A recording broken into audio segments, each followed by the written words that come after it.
Segment সম্পর্কে। এই সূরাটির segment হলো 3টি, অর্থাৎ সৎকর্মশীল বান্দা যারা তাদের, অর্থাৎ জাকারিয়া, ইয়াহিয়া এবং মারিয়াম, ঈসা, ইব্রাহিম, মূসা, হারুন, ইসমাইল, ইদ্রিস আলাইহিমুস সালাতু ওয়াসসালাম, যত পয়গম্বর ছিলেন আল্লাহর সৎকর্মশীল বান্দাদের অন্তর্ভুক্ত তারা ছিল এই সম্পর্কে। আর দ্বিতীয় যে বিষয়টি সেটি হলো সঠিক পথ থেকে বিচ্যুত বান্দা, অর্থাৎ পৃথিবী থেকে কোনো নবী বিদায় নেওয়ার পরেই তার জাতির মধ্যে তৈরি হয় নানা বিভাজন, এমনকি শেষ পর্যন্ত তারা আল্লাহর সাথে ভয়ানক শিরকে জড়ায়। তৃতীয় যে বিষয়টি সেটা হচ্ছে পরিণতি। নেককার ও বদকার এই দুইজন, অর্থাৎ এই দুই শ্রেণীর পরিণতিও দুই রকম। এক পক্ষ থাকবে সম্মানিত অতিথির সামনে, আর এক পক্ষকে হাঁকিয়ে নেওয়া হবে জাহান্নামের দিকে। এই 3টি ছিল সেগমেন্ট। এবার জানবে সূরাটির ফজিলত।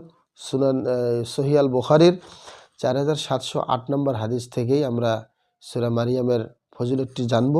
সেটি হলো আব্দুল্লাহ ইবনে মাসউদ রাদিয়াল্লাহু তাআলা আনহু, তিনি বলেছেন, সূরা বানী ইসরাইল, সূরা কাহাব, সূরা মারিয়াম এবং আম্বিয়া প্রথম দিকে নাজিল হওয়া অতি উত্তম সূরা। তিনি বলেছেন যে এগুলো আমার পুরনো রক্ষিত সম্পদ। সুবহানাল্লাহ, বিশ্বনবী বলেছেন এগুলো আমার পুরনো রক্ষিত সম্পদ। তো সেই দৃষ্টিকোণ থেকে অবশ্যই এই সূরাগুলোর আলাদা মর্যাদা রয়েছে আল্লাহ তাআলার কাছে এবং বিশ্বনবীর কাছে। এই সূরাটির ফজিলত জানলাম। এবার জানবো কজ অ্যান্ড এফেক্ট। সেটি হলো নেককার ও আল্লাহর সন্তোষভাজন ব্যক্তি যারা, তাদের নেককার এবং আল্লাহ সন্তোষভাজন সন্তানের জন্য আল্লাহর কাছে দোয়া করতে হবে। আমি যেমন নেককার, আমার জন্য নেককার সন্তানের পাওয়ার জন্য আল্লাহর কাছে দোয়া করা দরকার। তাহলে কি হবে? এর কারণ হলো জাকারিয়া আলাইহিস সালাতু ওয়াসসালাম এরকম দোয়ার বরকতেই, তিনি যে এরকম নেক দোয়া করেছিলেন, আল্লাহ তাকে ইয়াহিয়া আলাইহিস সালাতু ওয়াসসালামের মতো সুযোগ্য এবং নেককার সন্তানও দান করেছিলেন।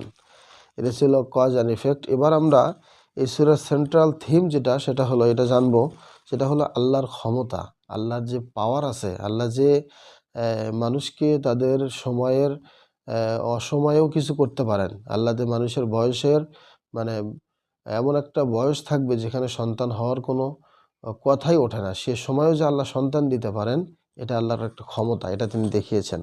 এই সূরার গতিপথ জানবো আমরা। গতিপথ হলো 4টি।